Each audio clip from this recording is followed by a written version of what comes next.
Breaking news, direct hit, wasak na wasak ang underground nuclear facilities ng Iran. Ito ay matapos matuklasan ng Israel ang location ng naturang underground nuclear facilities. Bunsod na rin sa pinaigting at pinalawak na aerial operation ng Israel sa loob mismo ng Iran. At ayon sa Israel ay kontrolado na nito ang aerial territory ng Tehran. At sa pagtatago ni Ayatollah Ali Khamenei, Supreme Leader ng Iran, nagsalita si President Donald Trump.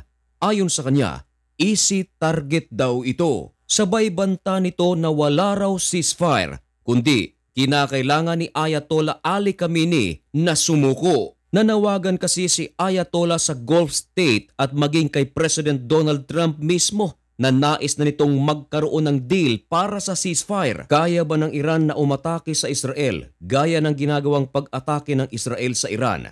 Yan ang ating pag-uusapan sa videong ito. Pero bago ang lahat ay huwag kalimutang mag-subscribe. Samahan na rin ng like na walang halong pagdadabog. At i-click mo na rin ang notification bell. Napakalaking tulong yan para sa akin.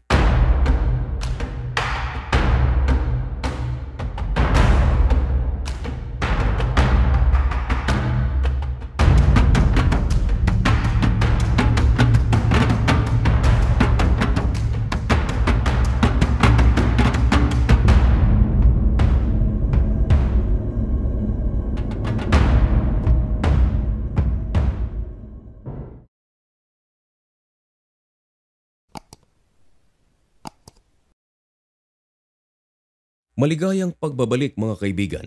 Kumusta kayong lahat?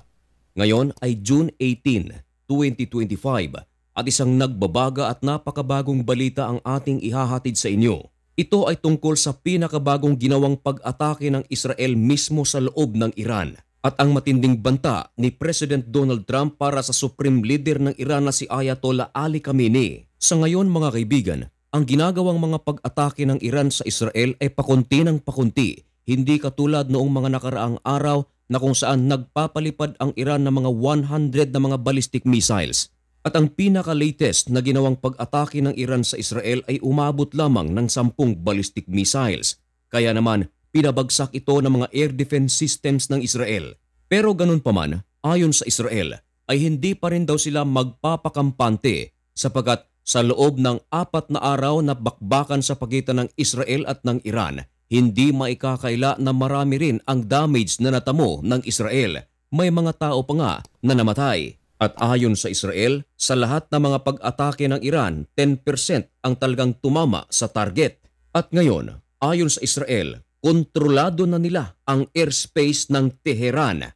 Ngayon, isa sa mga mahalagang katanungan na naghihintay ng malagintong sagot, yan ay kung kaya nga ba talaga ng Iran na makipagsabayan ng pag-atake sa Israel gaya ng ginagawang pag-atake ng Israel sa loob mismo ng Iran. Kung numbers of soldiers ang pag-uusapan, ay walang duda, mala David and Goliath ang agwat sapagkat ang Iran ay meron silang 600,000 na military power at merong 200,000 na IRGC personnel. At kung ating ipaghahalo sa kabuuan, meron silang 800,000 na mga personnel. At kung mga kagamitang pandigma naman ang ating pag-uusapan, walang duda ang Iran ay merong mga missiles, rockets at drones. At meron din silang regional proxies. Ito nga yung Hamas, Hezbollah at Houthis.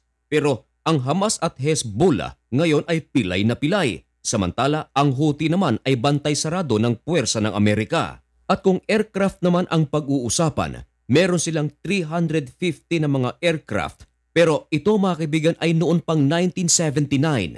Ibig sabihin ito ay mga antik. At sa giyera na nangyayari ngayon sa magkabilang panig, nasubok ang capability ng mga aircraft ng Iran sapagkat winasak ito ng aircraft ng Israel. At katunayan, tanging mga ballistic missiles, drones ang pinapalipad ng Iran papuntang Israel. Kaya lang napapabagsak naman ito ang karamihan na mga air defense systems ng Israel. Ngayon, kung puwersa naman ng Israel ang pag-uusapan, ang Israel mga kaibigan ay meron lamang 170,000 active troops at meron din silang 400,000 na mga reservist. Pero pagdating naman sa kagamitang pandigma, di hamak na mas advance ang Israel. Nariyan ang kanilang mga tangke, mga fighter jets na talaga namang napaka-high-tech. Nagkaka-interes nga rito ang maraming mga bansa gaya ng China, India, mga interceptors at nariyan din ang kanilang Arrow 1 at 2, David Sling, Iron Dome Air Defense System, and of course ang kanilang aliado. Ngayon, sa pinakabagong ginawang airstrike ng Israel sa loob ng Iran, isa sa mga pinakatago na underground nuclear facilities ng Iran ay hindi ito nakaligtas. Ayon sa Israel, ginawa nila ang naturang pag-atake matapos nilang makumpirma ang pinagtataguan ng nasabing underground nuclear facility. Ibig sabihin, ito ay talagang direct hit. Hindi ito tinamaan na parang disgrasya lang ang pagkatama. Isa na rin ito sa mga nagpapatunay na ang intelligence ng Israel ay talagang napaka-advanced. Kasama na rin mga kaibigan ang tulong ng United States of America. Minsan kasi ang nagbibigay ng tip ang Amerika sa Israel. At ayon nga sa ulat mga kaibigan, maging ang location ng Supreme Leader ng Iran na si Ayatollah Ali Khamenei, ito ay alam na raw ng Israel maging ng United States of America. Katunayan, mismong si President Donald Trump ang nagsabi na ang pinagtataguan ngayon ni Ayatollah Khamenei ay easy target. Sabay banta na rin ni President Donald Trump kay Ayatollah Khamenei na walang ceasefire na mangyayari, kundi ang nais na mangyari ni President Donald Trump ay sumuko na lang si Ayatollah Ali Khamenei. Minsan na rin kasing nanawagan si Ayatollah Ali Khamenei mga kaibigan kay President Donald Trump na mamagitan sa pagitan ng Israel at ng Iran upang ikasa ang isang negosyasyon para sa ceasefire. Hindi lang si President Donald Trump ang tinawagan ni Ayatollah Khamenei, kundi maging ang Gulf State. Nais ng Iran na magkasa ng isang negosasyon ang Gulf State sa pagitan ng Israel at ng Iran at upang ikasa nga ang ceasefire. Kaya lang, paano ito ngayon mangyayari? Na determinado si President Donald Trump na hulihin itong si Ayatollah Khamenei at iba naman ang sinasabi ni Prime Minister Benjamin Netanyahu na ang pagkasawi ni Ayatollah Khamenei ang magtitigil sa conflict sa pagitan ng Israel at ng Iran. At ang matindi pa mga kaibigan, ang US ay nag-deploy pa ng karagdagang mga defense capabilities sa Middle East. Ayon sa Israel, pahinang-pahina na ngayon ang Iran sapagat marami ng mga military bases ng bansa ang winasak ng puwersa ng Israel. Maging ang mga chief nito, mga commanders ay wala na. Ang larawan na inyong nakikita ay si Ali Shadmani.